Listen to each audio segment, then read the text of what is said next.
Okay, so welcome back to another episode of the Rich Inside podcast. And today, the episode is about how to achieve success without having your soul crushed in the process.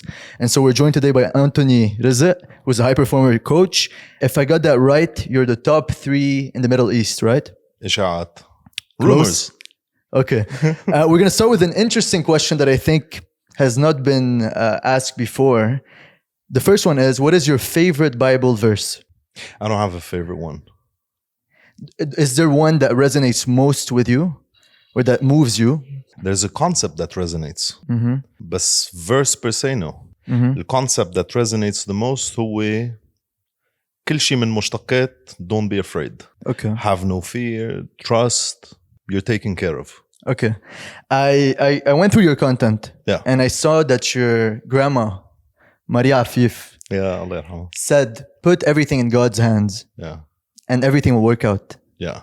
How do you interpret that statement? أول شيء الله يرحمها. I had such a cool grandma. A little bit of background about her. She passed away when she was 96 years old. آخر شيء كان she was a chain smoker and a gambler. الأول ما نقلوا من أمريكا على لبنان أخذت بيت حد الكازينو تتشوفه بس ما تروح عليه. Right? She died of lung cancer. So آخر شيء كان بدها تعمله بالمستشفى was smoke her cigarette. And we managed نرشي الحكيم ويقعد ودخن معها actually. She was full of life, but she had this quote, it's true. كل شيء قطعت بصعوبات. She always had this thing إنه يلي بيترك كل شيء بإيد الله بيشوف إيد الله بكل شيء. And that made an impact in my life أنا personally. لأنه it resonated with me. إذا عندك اتكال على شيء أكتر من حالك, things always seem to work out. في عالم بيقولوا law of attraction, في عالم بيقولوا spirituality, whatever the context is, but if you have to believe in something greater than you. So. And how much do you think that plays a role in the success in your life and your actions? Because a lot of the things are, okay, I take control and I do everything. But how much of your actions are sometimes I have to surrender to God? To me personally, 100%. But that doesn't mean it's a rule. To me, it works. To someone else, فيها تكون believing in any form of higher power. To someone else, فيها تكون believing in nothing. أنا سلمت, which seems to be working with me. It does play 100% of what you consider to be success. I'm very interested in your turning point.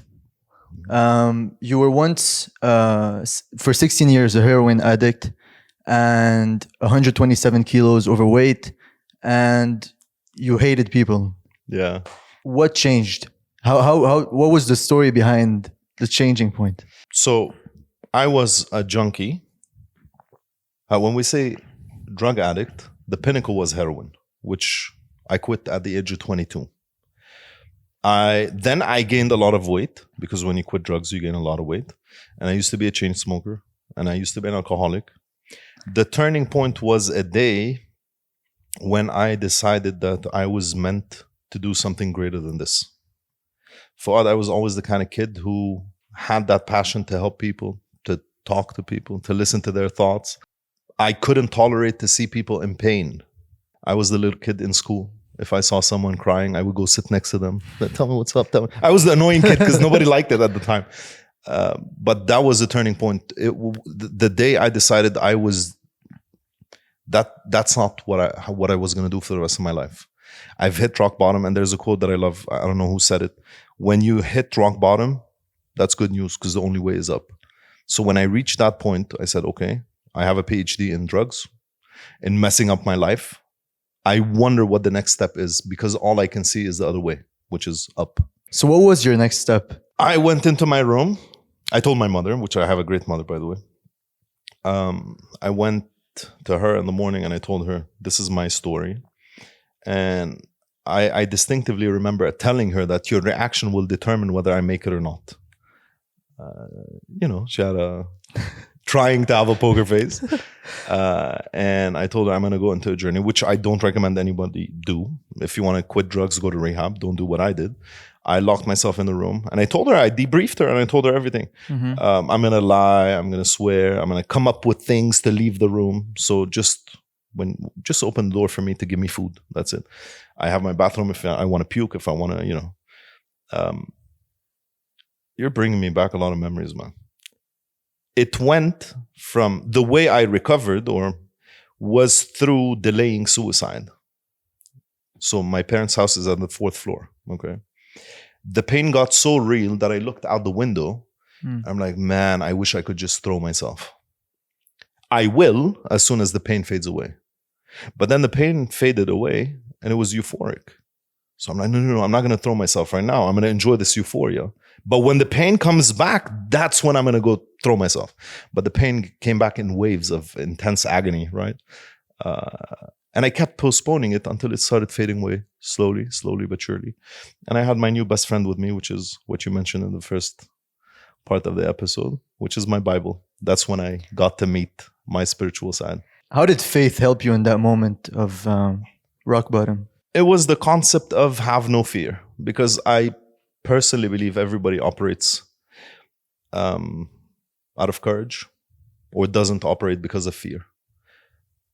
And it was that reference that kept coming up in all kinds of everything in my life. Mm-hmm. Have no fear, I'm here. You're destined for greatness. You're meant to do greater things. Whatever happened in your past shouldn't reflect in your future because you have a say in the now. So that's the thing that kept playing. That's the recording that kept playing in my head. I think it had a huge impact on my life because I met a version of myself that I didn't even know it was possible. I wanted to ask you, before we jump into goal setting genuine goals, setting the structure to achieve those goals, removing the fear to enable you to move towards them, I think it's useful for me to find out first. At that point, once you started working, there's a lot of people that are in that point where they feel there's no hope. There's nothing left, right? And I've recently talked with a guy who literally told me, if I don't see a psychologist, I'm dead. Yeah. And for me, that touched me because at some point, if I'm not with you, I cannot do anything. I cannot talk to you, and you're a coach. So, what do you advise someone who's in that place? Someone who's hopeless? Yeah. Man, your questions are interesting. They make me think. I would tell that person, revise your history. You've managed to survive 100% of your drawbacks, 100% of the problems you've been through. If you can't find inspiration in yourself, find it in nature. You'll never see a rainbow without rain. You'll never see your plant flourish without planting anything, without the rain, without the thunderstorms, and without everything. This is a thing that we've never been brought up to believe. You can't even remotely taste success unless you go through tons of failures. But we've been so conditioned to fear failure that instead of failure turning into, instead of the major role of failure, which is pushing you forward, it turned to become a major excuse as to why we cannot or should not even try to achieve our goals. Look at a baby learning how to walk. That's failure every single time. But when you see their parents surrounding the baby, whenever they fall, they clap, yay, you did it, try again.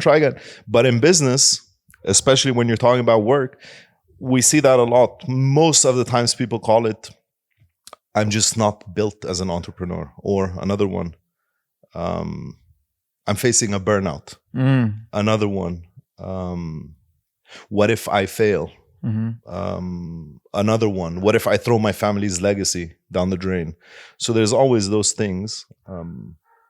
Primarily, it's the fear of failure. Before we jump into the success, there was actually a question I wanted to ask you. Yeah. Did you ever have a mystical or intimate experience with Jesus or God? Sure, I did. Can you go take us back? It wouldn't be mystical anymore if I share it. Of course I did. True. Yeah, it's intimate. You're right. Yeah. So there's a question that pops to mind. There's a video you made about a bake. It was this girl who talked to you about she wanted to start her own brand and she wanted to grow it. Yeah. And she told you, I wanted to work just 2 days. Yeah. Right? And you told her, why not more? Yeah. And so I want to ask you here, I don't know if you're familiar with Tim Ferriss. Of course. Yeah. He promotes a lot of self-awareness. And so here I wanted to ask you, okay, how do you make the difference between setting goals that are genuine to you and that mean a lot to you, whether that's big or small, and the difference between setting big goals just to set big goals because society puts it in your mind? Whatever the reason is for you setting your goals, if you don't have a strong enough why, any goal will fail. How do you find that why that really touches your heart, that propels you forward? By asking yourself, what's the price I'm willing to pay? Okay. If the answer is everything, that's your why.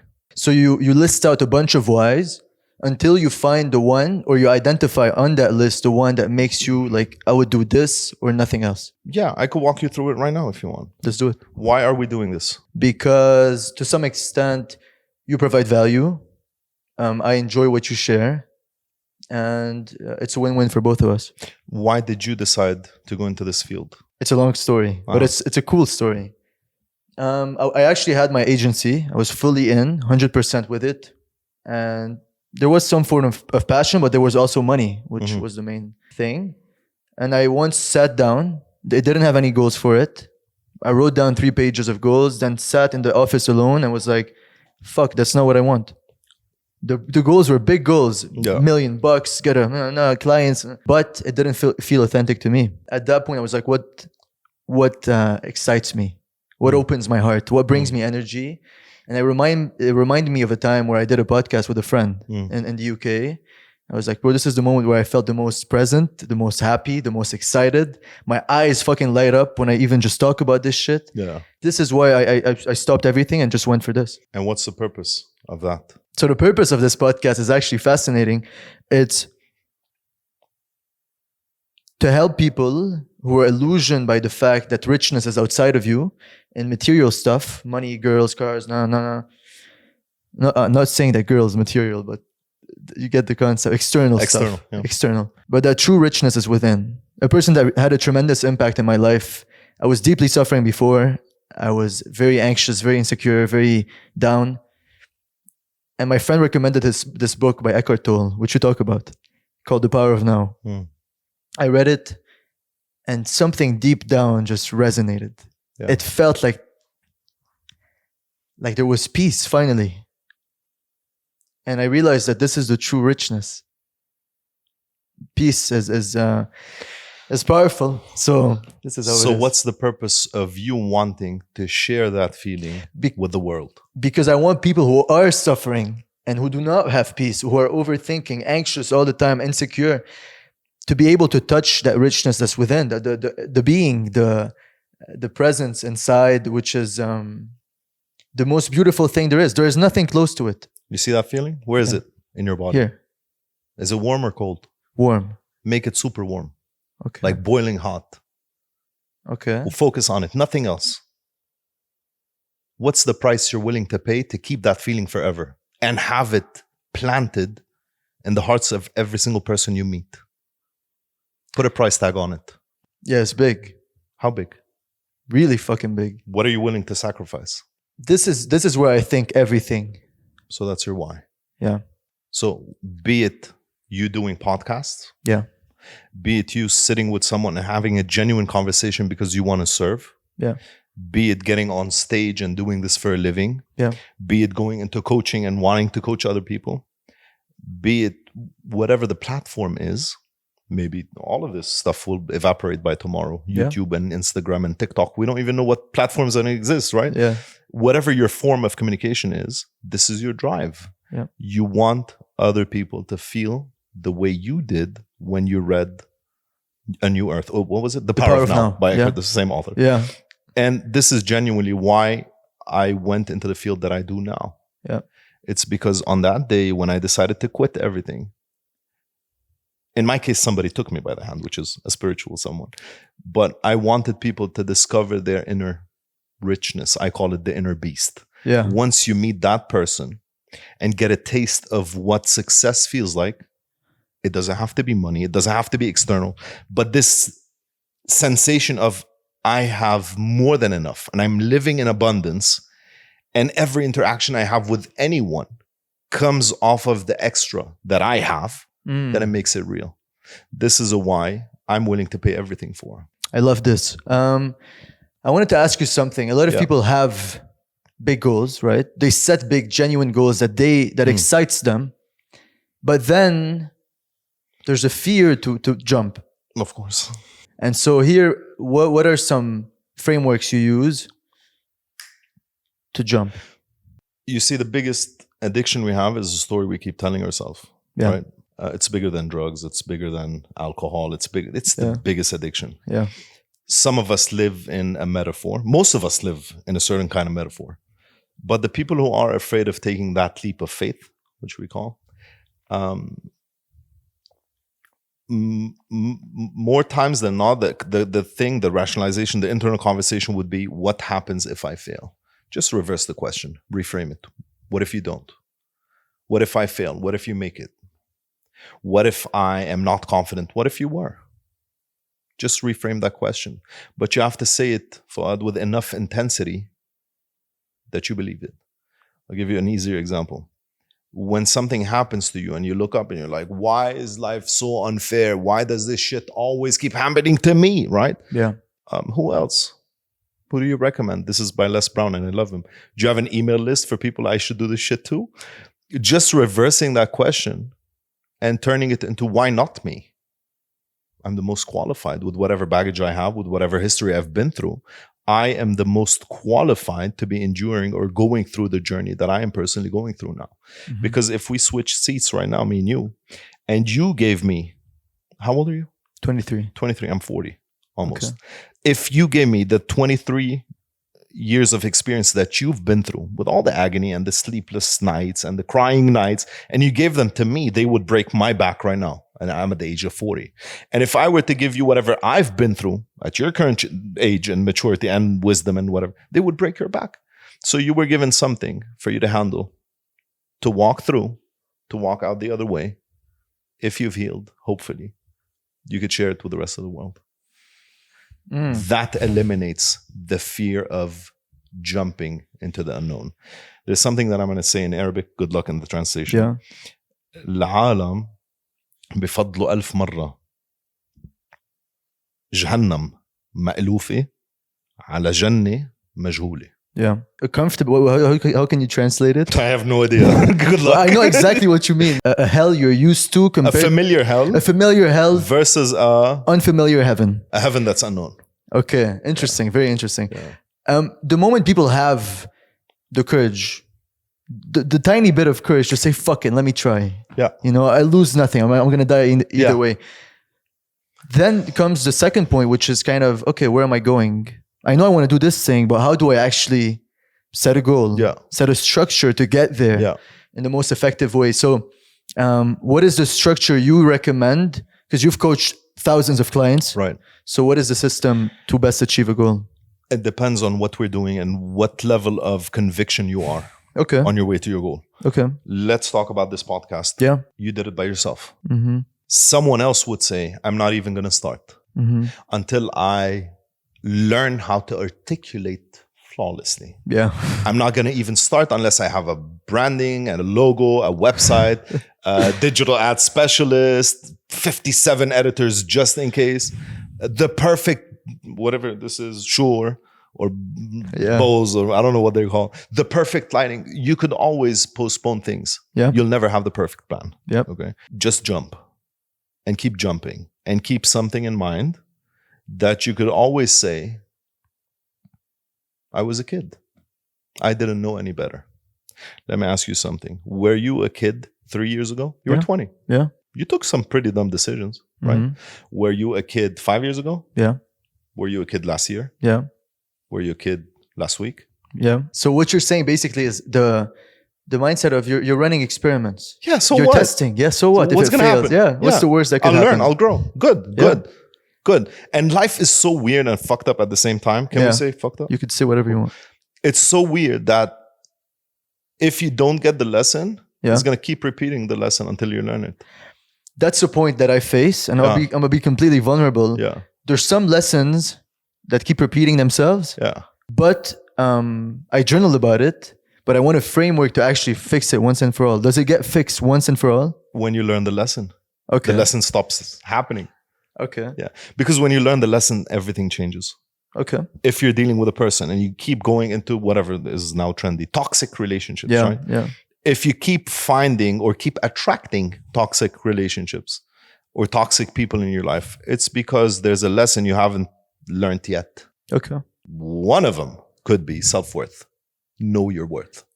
Because when you know your worth, you know your value, you know what you are and what you're not, what you're capable of achieving and what you are afraid of trying to achieve, you have more value to yourself. Your self-concept increases. Self-concept is how you view yourself and allow others to view you. It increases. Okay. So instead of going to bars to meet some random guy who's drunk and call him your future husband, right?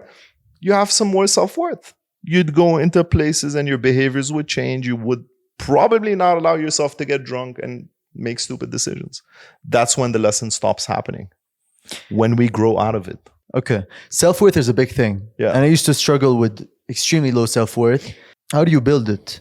What's the precursor? Because for me, in my opinion, once you know God and you let go of everything that's not you, which means the amplified ego and that self-image, which sometimes can hurt you more than do you good. Yeah. You get to experience an ultimate state of confidence that's beyond the confidence that you build. Yeah. You get what I'm saying? Yeah, but I'd like to give it a framework to all your viewers who are non-believers as well, because that could work as well. Yeah. Operating by the metaphor that I'm not broken and my past is not my future tends to solve it. I am not broken, meaning I wasn't designed faulty. I am a product of my previous choices, of my previous decisions. Yeah. And if I want to change my tomorrow, I could take a decision right now. But my behaviors have to change. The Marines have a quote, a beautiful one that says, everybody wants to go to heaven, nobody wants to die. Yeah. Everybody wants to change. Everybody wants to have successful businesses, to be a multimillionaire, to be healthy. Nobody wants to go to gym. Nobody wants to work. Nobody wants to invest. Nobody wants to risk. Nobody wants to fail. Yeah. So that's it. So here, that reminds me of a moment where I read a book by Tony Robbins, which I think you also like. You like Tony? He was my coach. Yeah. Of course. And so I read this book, Awaken the Giant Within. Yeah. I was deeply in a rut. I read the book. He talked about pain and pleasure. Yeah. So a lot of people do have that intention to start something, but there's not enough drive to change. So what is the relationship between pain and pleasure, and how can you use it to go all in? So I'll explain what it is, then I'll give you an exercise if you want to try. And if anybody wants to try it, it works like magic. Yeah. We are creatures of pain and pleasure. So our brains are always comparing, is this painful, is this pleasurable? If it's more pleasurable than painful, I'll probably do it. If it's more painful than pleasurable, I'll probably avoid it. We are designed in such a way to seek pleasure and to try to avoid pain as much as possible, with exceptions. Everything I'm saying has exceptions, by the way. Yeah. Okay. Some people are into pain because they've taught themselves that it brings them pleasure, right? But as a general rule, excluding the exceptions, let's say I want to quit smoking. Yeah. That's my goal, and I keep trying and it doesn't work, or I'm too scared to try, whatever the framework is, or start a new business.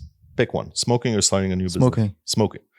If I want to quit smoking, but I'm not quitting, it's because my brain links more pain to quitting than actual pleasure.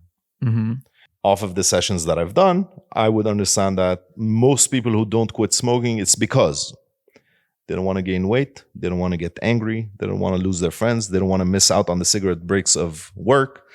طيبة مع الكاس, it's great after sex, all those, And the pleasure of quitting smoking is too much. But it's not an immediate now. Does it kind of make sense? Yeah. You're not going to get any pleasure from quitting right now. Yeah. But you're going to get a kick from smoking right now. Yeah.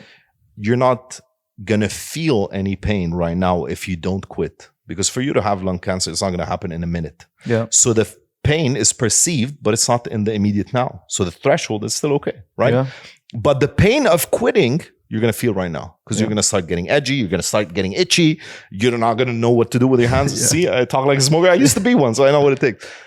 The only way to make this work, to have 4 sheets of paper, to anything you're doing, not only quitting smoking, starting a new relationship, ending an old one, starting a business, whatever it is. On the first sheet of paper, you write, what's the pain of staying where I am? The second sheet of paper, you'd write, what's the pleasure of staying where I am? The third one, the pain of leaving where I am.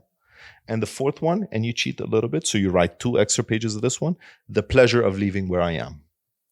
And you do this process over, I don't know, some people say 21 days to install a habit. I say this is not scientifically proven, so do it for as long as it takes. Whenever you get an idea, just write it down on one of those sheets. But make sure you always cheat on that last one. And keep reading it. At some point, the decision is going to be clear. You're going to know exactly what you need to do. And the price of change, you'd be willing to risk everything. Mm-hmm. This is why some people try to quit smoking in all ways, shapes, and forms, and it doesn't work. Acupuncture, hypnosis, chewing gums, patches, smoking weed, doing all kinds of stuff, right? And other people, you'd see them smoking one and they go like, all right, that was my last cigarette. And they out it and that's it. No cravings, nothing. They're willing to go through the pain of quitting because the pleasure right now far exceeds the pain of quitting. So when the immediate pain, when you realize the thing with pain and pleasure is that once you can use them to your advantage and you know how the laws of the universe works, is that the more you chase immediate pleasure, then you will get long pain. The more you chase immediate pain, the more longer pleasure. Exactly. Again, go to things that you're familiar with that work. Okay. In the gym, you train your muscles to failure. Oh, failure. Yeah. Failure is a prerequisite to have bigger muscles. Failure is a prerequisite to succeed, right? And training is not pleasurable. Mm-hmm. Man, nobody's lifting and tearing their muscles and like, wow, I love this feeling. You enjoy what you get after that feeling, right? Yeah. But you're still training to failure and you're still training through the pain. Yeah. Because you've taught your brain to understand that the only way out is through. It's part of the process. It's very awkward for you to quit smoking without feeling anything. To get huge without even feeling sore. Yeah. A lot of kids now are literally addicted to instant gratification, and they don't even, they have this urge. That's the thing. There's now masculinity, that's a rising movement, right? And those kids have a want to achieve certain things, but they're limited by their addictions to instant likes, comments, and they're stuck in that cycle. How can they just flip it around and switch? We've talked about pain and pleasure. Is there another model that you use? Are we talking about phone addictions? Anything that's instant gratification. Yeah, understanding that pleasure is not happiness. Can you go deeper? Yeah. I could do 100 things that bring me pleasure right now, which is a dopamine kick. Yeah. Be it the hamster on the wheel chase for likes and views and reach, and be it taking cocaine, be it getting drunk, be it cheating, having so many affairs. You could get those kicks in the now. Yeah. Here's a rule of thumb. Anything you can grab right now is not called happiness. It's called pleasure. Pleasure is short term. Happiness is super long term. Okay. Try to delay it and see what happens. So to anyone struggling with an addiction, social media addiction, phone addiction, there's a reason why you like it so much. Because if I'm on my phone like this all day, I'm completely being consumed by this. Consumed/distracted from this. So this is very convenient. You want to change your addictions, deal with your internal demons. Fight them. Figure out your weak side. Work on your weaknesses. Transform them into strengths. You wouldn't even need to rely on the phone. Mm-hmm. It's just a beautiful distraction from everything going else in our lives. Yeah. This question popped up to mind intuitively. Yeah. How did the power of now impact your life? I was kicked out of Eckhart Tolle's seminar. Nice. Yeah. Because I went there. Yeah. And man, it was expensive at the time. I don't know how much we paid, but it was a lot. Yeah. لا أكتر شي 5 يمكن. Okay. We went there and everybody was quiet. And I came in late, right? Yeah. And I saw everybody quiet. And I'm like, what the fuck is going on? when are you going to talk? Because I was used to everybody else, Tony Robbins and those people, and Les Brown and Eric Thomas, who was pumping with intensity, right? And I went and I saw this guy just sitting there. He looks nothing like his voice, by the way. Mm-hmm. Yeah. Mm-hmm. And I looked at him and I'm like, everybody's silent. Nobody's saying anything. I'm like, then I looked and I'm like, when is he going to start? And I kept talking until finally I was kicked out. Long story short, so I then read the book and I discovered that I didn't discover anything. I just learned it from him, to be quite honest. You're incapable of feeling anything but joy and blissfulness, if it's a word, and wholeness and oneness, except if you're in the now. Mm-hmm. And you're incapable of feeling any of the negative emotions, although I don't believe there's things called negative emotions. You're not capable of feeling them in the now. You're going to have to either go back to your past, get a thought, put that CD in the player, replay the movie, the sounds, the thoughts, the everything. Here's where whatever we said earlier comes into play. The biggest addiction you have is the story you keep telling yourself. Yeah. Or go into the future, create something that's not there, bring it into the now, and get terrified. So sadness is from the past. Fear and anxiety are from the future. You're incapable of feeling down when you're in the now. That was so cool, especially his weird exercises, because at the time they were weird. Like, put your hands right here. Mm-hmm. Focus on nothing except for the way the couch feels on your hand. Mm-hmm. Focus on your breathing. Can you hear your heart pulsating in your right ear? The weirdest questions ever, right? But they're there to ground you. Can you feel your toes on your feet?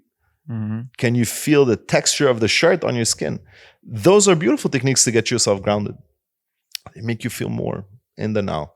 And we kind of think more clearly. Mm. Yeah. There's a thing that's beautiful is that they say to manifest, which is a concept that you believe more in action. Yep. Some people believe more in manifesting and attracting. Yep. They say the most powerful way to manifest is to be in the present, in your wholeness, like you said, and to have an intention for what you want. Yeah.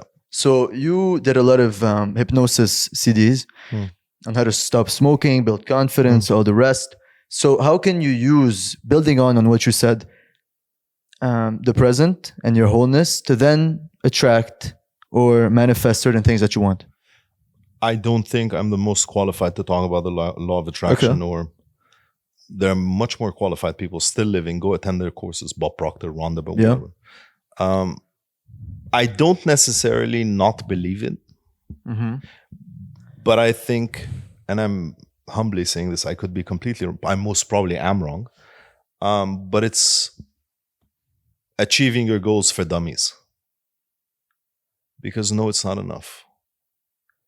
Law of attraction, even prayer.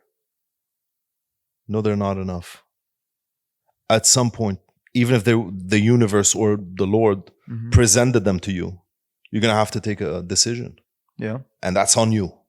You got to attract everything you want. You could pray 24/7. Yeah. But you're going to be presented with either give me your hand, get rid of everything and follow me. The only way to know whatever, you know, the rest of it. Or sign that deal. You're going to have to grab that pen and sign that deal. And it's a part of writing the rest of your chapters. You're the author. You could pray, you could attract, you could do whatever you want. You're going to still have to do some form of decision. Yeah. And that's what's going to change your life. Halla. If you believe in the power of God and you're going to have some faith that do not have fear. Yeah. I'm your safety net. I'll catch you when you fall. So when that decision is presented to you, you go, I'll sign that deal. I'm taken care of. I'm blessed. Yeah. Right. And if you believe in the law of attraction and nature and oneness and wholeness and unified consciousness and all those things, you're going to believe in the greatness of the planet, intentions, right? Yeah. So when you get that deal, you're going to say, I manifested it. That's the right deal. So you're going to sign either way. So no matter what you believe in, you still have to sign. Okay, we could go from here into two different roads. Either intuition or choosing priorities. So which one do you want to go? Whichever you want. Intuition. You drive. So how do you, a lot of people confuse head and heart. Yeah. A lot of the biggest entrepreneurs in the world, Elon Musk and all the rest, have found intuition to be extremely effective. And so do you, first of all, relate with intuition? And second of all, do you have a method to figure out if it's right? I wish I did. But it's a voice I trust the most. And I've hit so many walls because of it. Yeah. And I still listen to it. Yeah. But it's the only genuine voice that I get. Whatever you want to call it. But it's a thing that tells me, go, do this. So over the years, I've developed the habit of, if I get a feeling, I'm going to go all in. And I think my friend over there could testify about this. If I get a feeling, I'm going to jump with both feet. What's that feeling? Because a lot of people, when they say intuition, they say, I hear a voice. It could be. For a lot of people, what's the feeling you're talking about? Like, what do you feel? It doesn't have to be a feeling. It could be a thought. Okay. Like, yeah. It's clear. Like, yeah. Okay. It doesn't have to be clear. Okay. It's just, if it passes by, like, okay, I'm going to do it. It's what I should be doing. If it aligns with my values and beliefs and vision and mission of who I am and what I'm here to do, then I'm probably going to do it. A lot of people have a vision, but that's kind of fuzzy of what they want. And that results in fuzzy results. Right. So how do they set a vision that's concrete? A vision that really excites them, that's clear, and that moves them in a certain point, and how to actually move towards it? Imagine you couldn't fail. What would your life look like? We have some miracle questions in coaching. I love them. If you had a magic wand and you could do this and manifest anything you want, how would it look like? So that's a great starting point to ask yourself. And once you have that, you could reverse engineer it, like walk backwards. The thing that everybody's against me on this one. Yeah. Sometimes I'm against myself as well. I don't focus much on the how we're going to do it. I focus much more on the why. Okay. Because the how doesn't really influence my personality, but the why does. I'll give you an example. If I want to start, like I grab my magic wand, what would it be like? I would have schools all over the world. Okay. Let's reverse engineer it.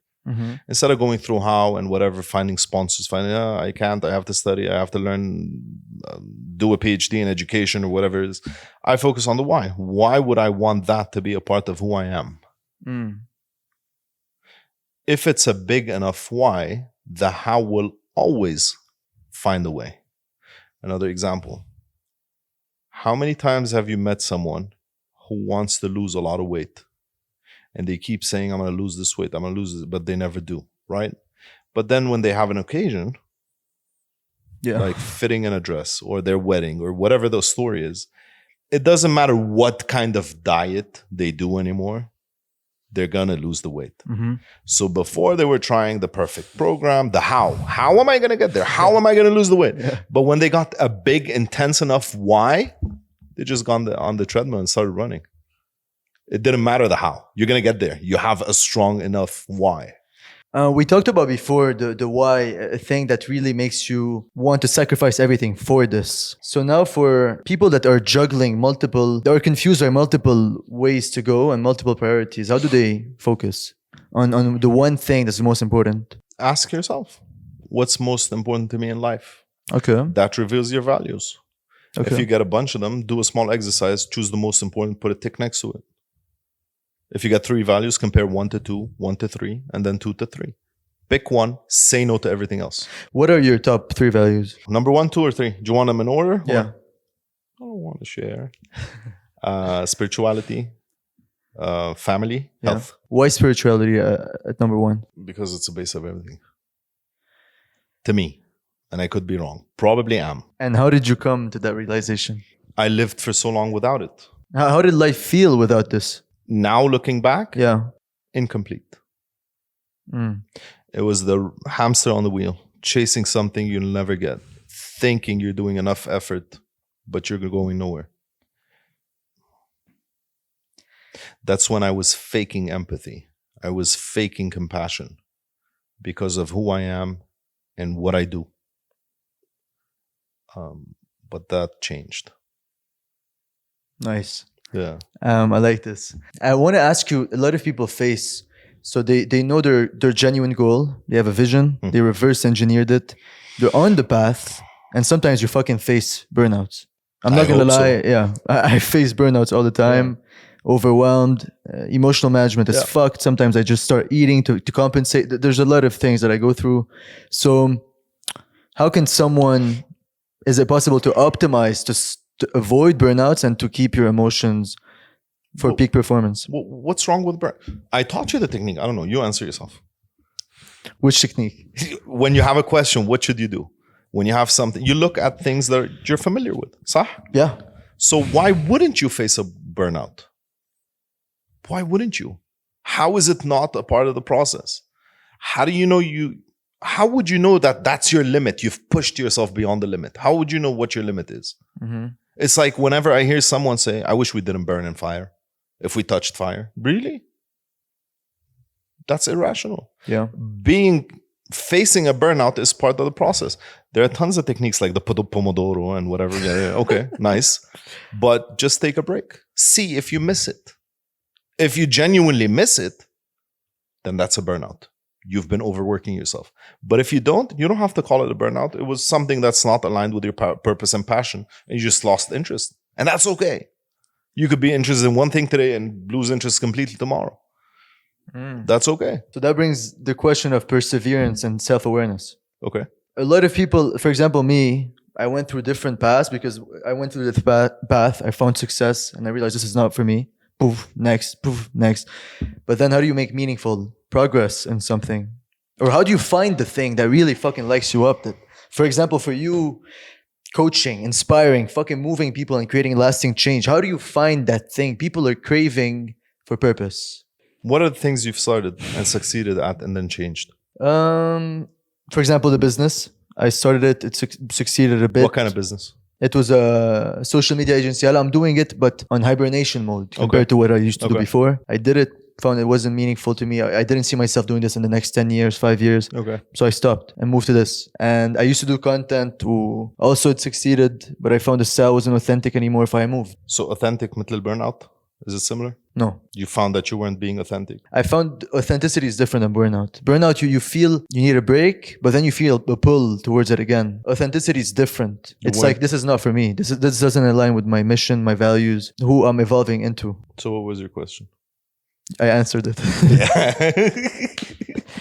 Okay, so I do have a thing that I find meaningful now is that on the path to achieving and you have your vision becomes sometimes me, right? On the journey, going towards there. What do you do to amplify your why? How do you get out of yourself and start focusing on other people? Right? Yes. By focusing more on yourself. By making the me in capital letters. Wow, interesting. Okay. Caps lock. But how does that work? By being completely self-centered and taking care of yourself first. Taking care of yourself first, but then how do you, on top of that, I understand what you're saying, prioritizing yourself. Absolutely. Nobody else. And then the next step becomes, once you prioritize yourself and you're in tune with yourself, you're aware, you're good. Once you're full of yourself. You're full of yourself. Has spilled over, you share it with the world. Okay. That's how it's genuine. Imagine overfilling this cup, right? وأنا ما عندي غيرها. Before overfilling it, that's all I have. And you come ask me for water. How am I going to give it to you? Are you going to give it back? Are you going to save some for me? That's the only thing that I have. Take a small sip. That's if I'm compassionate, right? Yeah. But if that's all I have, I'm probably going to be looking at the way you're drinking, how much you're drinking. And in the back of my head, one day when I ask him for water, he'd better show up. Yeah. I don't have enough. And I shared whatever little I had with you. In Arabic, it's called مساعدة مشروطة. Right? But if I have 2 cups and you ask me for water, I'm going to give it to you without expecting something in return. Right? Yeah. Since we're talking about water, at some point in time, I was either blessed or had to work very, very hard to get 2 cups of water. I was focused on myself. Yeah. If I want to love my kids. Mm-hmm. Don't you think it makes much more sense for me to be in love with myself first Yeah. and give them from my extra? Yeah. That's what unconditional love is. But if I want to love them out of the very little that I have, it's going to be conditional. Yeah. And I'm going to put them through all kinds of shit guilt trip when they grow up. Yeah. But I sacrificed and I'm not getting this and Yeah. right? Yeah. It was never unconditional. Yeah. So, you want to help other people? To answer your question, you want to develop a big enough why to include yourself, your family, your society, your country, the globe. Yeah, work in this order. Yeah. Yourself first. Be okay with yourself. Be absolutely okay with the fact that you're human. You're going to fail so many different times. You're going to make a joke out of yourself so many different times. Yeah. Laugh with the crowd at yourself because Yeah. that's okay, right? Once you're full of yourself, start sharing it with the world. See the impact change their lives. It just hits different when it comes from a source of abundance rather than a source of scarcity. I like that perspective. Source of abundance. What's a story that still marks you to this day of a transformation you made on a client? Before, I never made any transformation with a client. They did everything. Okay. I never take credit for anything that I do because I genuinely don't do anything. I just ask questions and I have a weird mind and I love serving. But the rest is all them. It's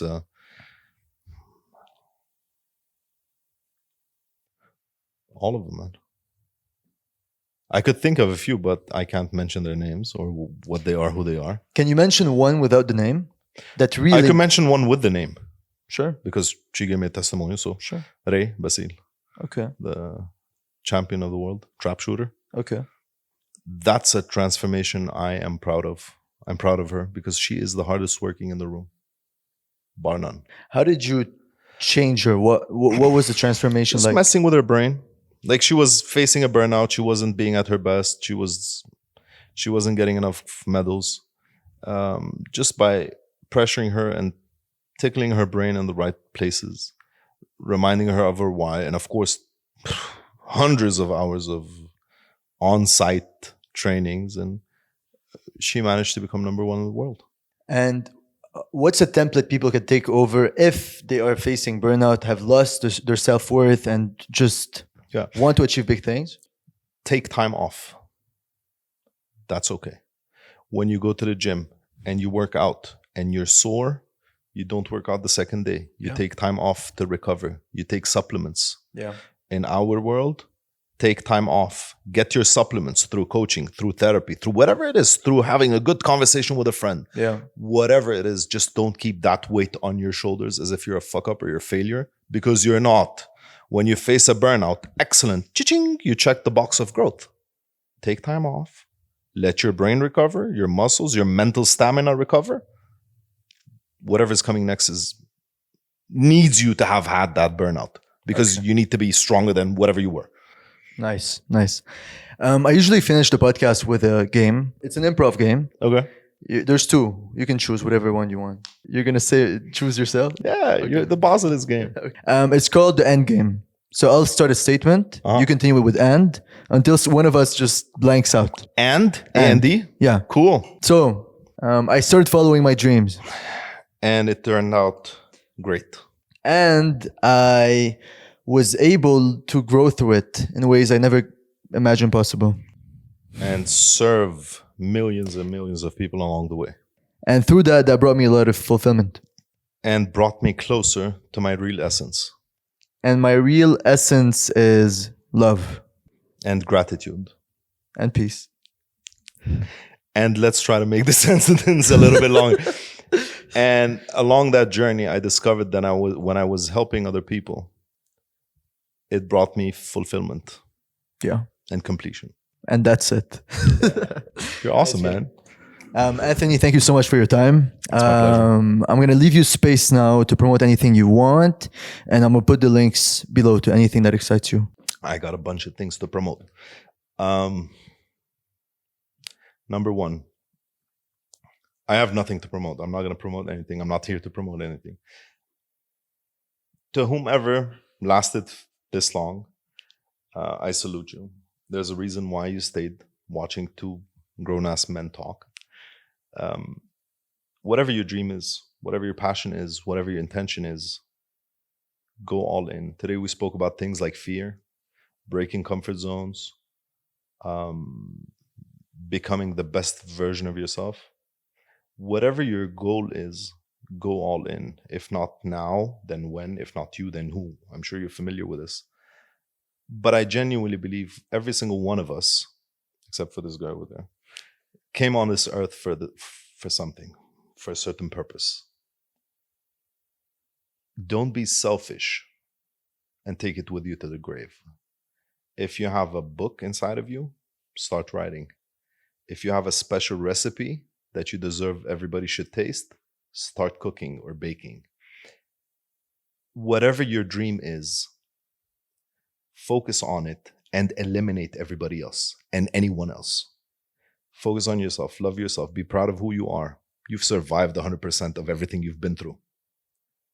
The next step is yours and it's free for the taking. All you have to do is say, I commit. Nice. Thank you, my brother. Cool. It's a pleasure, man. You're awesome. Much love.